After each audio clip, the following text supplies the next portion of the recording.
Okay, it's important to realize that there's different pronunciations based on the Hebrew, Ashkenazi, Sephardim, local accents. So these might be pronounced differently in your region, but I'm just going to give you the Hebrew names for it as well. Also, the Hebrew accents might differ from place to place, but I'll give you the basic names as I know them. This is a prayer shawl, 2 prayer shawls. They're also called, in Hebrew, they're called tallit. And then each tallit has a special string on it, which are called titi and titiot. And then you get a tallit katan, which is a small tallit you wear underneath your shirt. And then these are the tallit gadol you wear over it during the prayer service. Of course, always keep the head cover with a kippah. This kippah I got from Moscow, and this one from the Western Wall by the temple. And then 2, the tefillah. The tefillah, you wear one on your arm and one on your forehead to indicate that we always keep the Lord's word, we keep Hashem's word close.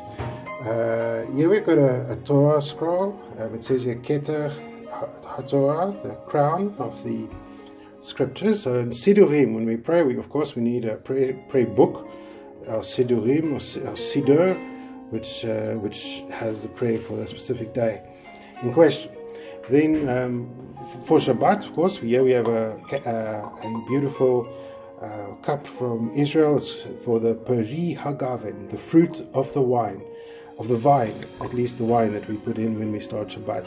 Not all of these items are kosher, but it just gives the idea. The candles for Shabbat, and a bowl to put in the challah, and a nice covering for the bread, for the challah, for Shabbat. And then, of course, at the end of Shabbat, we have these havdalah candles when we say havdalah, and when the new week starts, with a beautiful flask to put in the spices, the minei besamim, the spices that are sweet smelling, to remind us that the week has begun.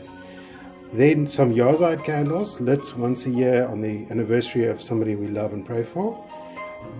During the festival of Sukkot, we build a sukkah, and everyone walks around with one of these wonderful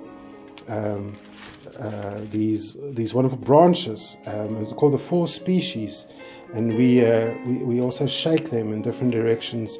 The lulav in Hebrew, it's called a lulav, and then also the etrog. The etrog is a citron fruit representing of our hearts, one of the 4 fruits which is carried with us during Sukkot. And here I store the old etrogim. Don't throw them away. We can always reuse them, and sometimes use them in the minei besamim. This object over here is called a mezuzah. It's put on a doorpost, and it contains scriptures from the Word, and it reminds us always to put the Lord's Word on even on our doors.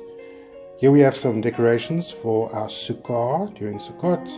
Some shofar spray, just because these shofars sometimes smell a little bit like still like the animal, because these are wonderful kiddush shofars that get blown over Rosh Hashanah to herald the beginning of the new year. And then finally we just have this Pesach plate and some dreidels, and then the mask for making merriment during Purim.